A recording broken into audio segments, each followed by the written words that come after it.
Hello സുഹൃത്തുക്കളെ, ഞാൻ ഈ വീഡിയോ ഷൂട്ട് ചെയ്യുന്നത് നമ്മുടെ മലപ്പുറം ജില്ലയിലെ നിലമ്പൂരിനടുത്ത് എടക്കര എന്ന് പറഞ്ഞ സ്ഥലമുണ്ട്. എടക്കര മുണ്ട. അവിടെ കേരളത്തിൽ തന്നെ ഏറ്റവും വലിയൊരു മറൈൻ എക്സ്പോ നടക്കുകയാണ്. അവരെ കാർണിവലും കാര്യങ്ങളൊക്കെ ഉണ്ട്. അപ്പോൾ അതൊന്ന് നിങ്ങളെ കാണിച്ചു തരാൻ വേണ്ടിയിട്ടാണ്. ഇന്ന് പെരുന്നാൾ കഴിഞ്ഞ് രണ്ടാമത്തെ ദിവസം ആയതുകൊണ്ട് തന്നെ ഭയങ്കര തിരക്കായിരുന്നു. ഒരാൾക്ക് 100 രൂപയുണ്ടോ എൻട്രി ഫീസ്. അങ്ങനെ ഉള്ളിലേക്ക് കയറുമ്പോൾ തന്നെ നമുക്ക് ഒരുപാട് പക്ഷികളൊക്കെയാണ് ഇവിടെ ഫസ്റ്റായിട്ട് ഡിസ്പ്ലേ ചെയ്തിട്ടുള്ളത്.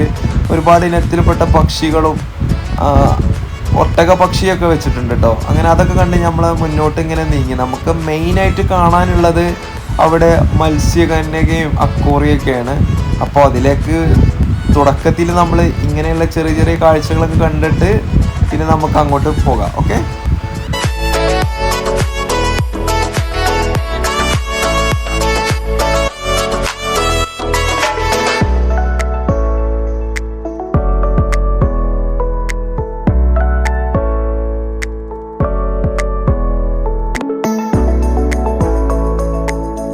ഈ ഒരു കാഴ്ച എനിക്ക് കുറച്ച് കൗതുകം ഉണ്ടാക്കി. ഇത് വിഷമല്ല, പാമ്പല്ല എന്നാണ് വിചാരിക്കുന്നത്. ഏത് പാമ്പാന്ന് അറിയില്ല, എങ്കിലും അയാൾ അതിനെങ്ങനെ എടുത്ത് കാണുമ്പോൾ ഒരു ചെറിയ കൗതുകം.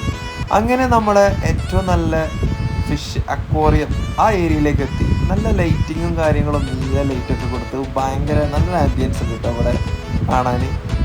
അങ്ങനെ അതൊക്കെ കണ്ട് അങ്ങനെ ഞങ്ങൾ കുറച്ചും കൂടി മുന്നോട്ട് പോയി. നിങ്ങളാണെങ്കിൽ ഒരുപാട് വെറൈറ്റി ഉണ്ട് കേട്ടോ. നമുക്ക് തന്നെ അറിയില്ല നമുക്ക് ഏതൊക്കെ ഫിഷ്, ഏതൊക്കെ ഇനം ഫിഷാണെന്ന് അറിയില്ല. നല്ല കളർ ഫിഷ്, എല്ലാ ഇനത്തിലെ ഫിഷുകളുണ്ട്. ഫിഷിൻ്റെ പേര് എനിക്ക് കൂടുതലായിട്ട് അറിയാത്തതുകൊണ്ട് ഞാൻ അതിനെക്കുറിച്ച് എക്സ്പ്ലെയിൻ ചെയ്യുന്നില്ല. അങ്ങനെ കുറച്ചും കൂടി മുന്നോട്ട് പോയി ഫിഷൊക്കെ കണ്ട് അങ്ങനെ മുന്നോട്ട് നടന്ന് അപ്പുറത്തെ ഏരിയയിൽ നമുക്ക് ഏകദേശം 2 സൈഡിലായിട്ട് അക്വേറിയം ഉണ്ട്. നമ്മുടെ മുകളിലൂടെ ഒരു ആർച്ച് പോലെ സെറ്റ് ചെയ്ത് വെച്ചിട്ടുണ്ട്. അപ്പോൾ അതൊക്കെ കാണാൻ നല്ല ഭംഗിയുണ്ട്. അങ്ങനെ 2-3 റോകളായിട്ട് ഇത് തിരിച്ചിട്ടുണ്ട് ഈ ഫിഷിൻ്റെ സെക്ഷൻ തന്നെ, അക്വേറിയം തന്നെ. അപ്പോൾ ഒരുപാട് കാണാൻ വൃത്തിയാണ്. ഇപ്പോൾ നമ്മളെ പെരുന്നാളൊക്കെ ആയിട്ട് എങ്ങോട്ട് പോകും എന്ന് ആലോചിച്ച് നിൽക്കുന്ന ഒരുപാട് പേരുണ്ടല്ലോ. അവർക്കൊക്കെ സാധാ ഫാമിലിയും കൊണ്ട് ലോക്കലായിട്ട് പോകണമെന്ന് ആഗ്രഹിക്കുന്ന ആൾക്കാർക്ക് ഏറ്റവും നല്ല സ്ഥലമാണ് ഇവിടെ. കാരണം അതിനനുസരിച്ചുള്ള ഒരുപാട് ഫിഷും അങ്ങനെ അക്വേറിയങ്ങളും ഒക്കെ സെറ്റ് ചെയ്ത് വെച്ചിട്ടുണ്ട്. അങ്ങനെ ഞങ്ങൾ അതൊക്കെ കണ്ട് മുന്നോട്ട് നീങ്ങി. ഞാൻ നേരത്തെ പറഞ്ഞില്ല, ആർച്ച് പോലെ സെറ്റ് ചെയ്ത് വെച്ച് അതാണ് ഇത് കേട്ടോ. അതിലൂടെ നമ്മളിങ്ങനെ നടന്നു പോകുമ്പോൾ നമുക്ക് നല്ല ഫീലാണ്, ഒരു വെറൈറ്റി ഫീലാണ്. ഞാനിത് ദുബായിലൊക്കെ ഉണ്ടെന്ന് പറയുന്നത്, ദുബായ് മോളിലൊക്കെ ഞാൻ അത് കണ്ടിട്ടില്ല. ഇനിയാണ് ഇവരുടെ ഏറ്റവും പ്രധാനപ്പെട്ട ഇനമായ മത്സ്യകന്യക. അവരുടെ പ്രകടനം കാണാനായിട്ട് ഞാൻ അതിൻ്റെ അടുത്തേക്ക് പോയി. ഇവർ ഒരു തായ്ലൻഡുകാരി എന്നാണ് ഞാനിവിടെ ചോദിച്ചപ്പോൾ മനസ്സിലായത്. അവരാണ് നമുക്ക് വേണ്ടി ആ പ്രകടനം ചെയ്യുന്നത്. ഭയങ്കര മനോഹരമായ രീതിയിലാട്ടോ അവരുടെ പ്രകടനം. ശരിക്കും മൈൻഡ് ബ്ലോയിങ് ആണ്. നമ്മുടെ നാട്ടിലൊക്കെ ഇങ്ങനത്തെ പ്രകടനങ്ങൾ നമുക്ക് അപൂർവമായിട്ടേ കാണാൻ പറ്റുള്ളൂ. കാരണം പലതരത്തിലുള്ള പ്രശ്നങ്ങളാണ്. ഇങ്ങനെ എല്ലാം ഒരു ലേഡീസ് പ്രകടനം ചെയ്യുമ്പോൾ ചില ആൾക്കാർക്ക് അത് പറ്റില്ല. പക്ഷെ എനിക്ക് ഭയങ്കര ഇഷ്ടപ്പെട്ടു. അങ്ങനെ അതൊക്കെ കഴിഞ്ഞ് പുറത്തേക്ക് വന്നപ്പോൾ ഒരുപാട് സ്റ്റാളുണ്ട്. ഇത് ഫുള്ള് കച്ചവട സാധനങ്ങൾ വെച്ചിട്ട് ഉള്ള സ്റ്റാളുകളാണ്. ഭയങ്കര പഴയ പ്രൊഡക്റ്റ്, നൊസ്റ്റാൾജിക് ആയിട്ടുള്ള ഒരുപാട് പ്രൊഡക്റ്റും കാര്യങ്ങളൊക്കെ ഉണ്ട്. അങ്ങനെ അതൊക്കെ കണ്ട് ഒരുപാട് ആൾക്കാർ മേടിക്കുന്നുണ്ട്. നമുക്ക് എന്തായാലും ഇപ്പോൾ ഒന്നും പർച്ചേസ് ചെയ്യണമെന്ന് ഉദ്ദേശമില്ല. അങ്ങനെ പുറത്തേക്ക് ഇറങ്ങിയപ്പോഴാണ് നമ്മുടെ കാർണിവലിൻ്റെ ഏരിയയിലേക്ക് വന്നത്. ഒരുപാട് പേര് ഇവിടെ ഉണ്ട് കേട്ടോ. ഒരുപാട് റൈഡും കാര്യങ്ങളൊക്കെ ഉണ്ട്. ഞാനിപ്പോൾ കുട്ടീനെയും കൊണ്ട് പോകുന്നതുകൊണ്ട് കുട്ടികൾക്ക് ഇഷ്ടപ്പെട്ട ചെറിയ ഏതെങ്കിലും റൈഡിൽ കയറ്റാം എന്നുള്ള ഉദ്ദേശം മാത്രമേ ഉള്ളൂ. ചെറിയ റൈഡുകളൊക്കെ തിരഞ്ഞിങ്ങനെ നടന്നു. ഇതുപോലെ നമ്മൾ നിലമ്പൂർ പാട്ടിലൊക്കെ പോകുമ്പോഴേ ഒരുപാട് റൈഡുകൾ കാണും ഇതേപോലെ. അതിലൊക്കെ നമ്മൾ പോവാറുമുണ്ട്.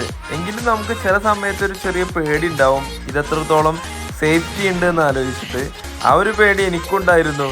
പിന്നെ നമ്മളെങ്ങനെ പേടിച്ചിരുന്നിട്ട് കാര്യമൊന്നും ഇല്ലല്ലോ. നമുക്ക് എന്താ പറയുക, ആഗ്രഹം ഉണ്ടെങ്കിൽ നമ്മൾ ഉപയോഗിക്കുക, ബാക്കിയെല്ലാം വരുന്നിടത്ത് വെച്ച് എന്നുള്ള രീതിയിലാണ് എല്ലാവരും കാണുന്നത്. മോന് ഭയങ്കര ഈ ബലൂണിൽ പോലെ നിരങ്ങി വരുന്ന സാധനം ഉണ്ടല്ലോ, ഇതിനെന്താ പേരെന്ന് എനിക്കറിയില്ല. മോനെയും മോളെയും ഞാൻ അതിലാണ് കയറ്റി.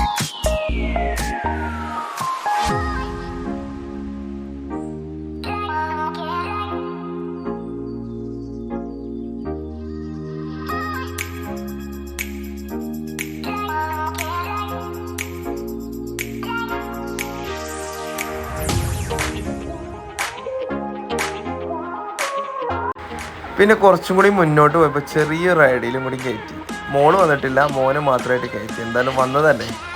അങ്ങനെ അതൊക്കെ കണ്ട് ഞങ്ങൾ പുറത്തേക്ക് ഇറങ്ങി. എന്തായാലും നല്ലൊരു എക്സ്പീരിയൻസ് ആയിരുന്നു. തീർച്ചയായിട്ടും നിങ്ങളെല്ലാവരും ഈ എടക്കര ഭാഗത്തുള്ള ആൾക്കാരാണെങ്കിൽ വന്ന് കാണണം, ഫാമിലി ആയിട്ട് വരണം. അപ്പോൾ വീണ്ടും പുതിയൊരു വീഡിയോ ആയിട്ട് കാണുന്നവരെ